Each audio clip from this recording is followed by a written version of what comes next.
Why are Hammer's Dracula films so iconic? Imagine a world where vampires are not just spooky figures but larger-than-life legends that define an entire era of horror.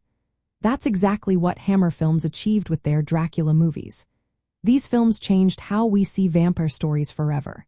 They brought a bold new style to horror movies that still influences filmmakers today. Starting with Horror of Dracula, in 1958, Hammer created a fresh, vivid take on the classic tale.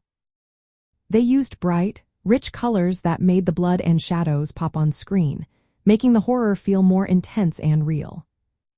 One big reason these films stand out is the performances. Christopher Lee's portrayal of Dracula was unforgettable.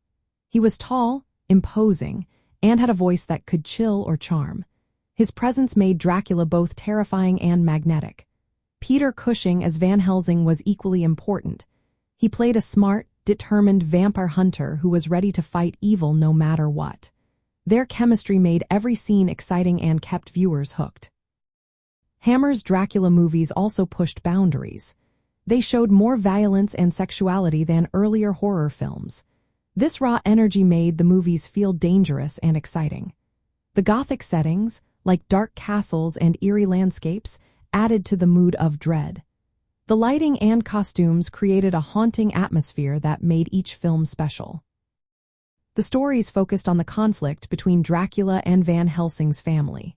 This ongoing battle gave the series a strong core and kept audiences coming back for more. The films combined traditional vampire lore with modern filmmaking techniques, like color cinematography and dramatic lighting. This mix made the movies visually striking and memorable. Because of these elements, Hammer's Dracula films became icons. They set a new standard for vampire movies and helped make Dracula a symbol of horror culture. Their success inspired many future horror stories and filmmakers to explore more complex vampire characters and darker themes. The films showed that horror could be both stylish and terrifying, leaving a lasting mark on horror history and culture.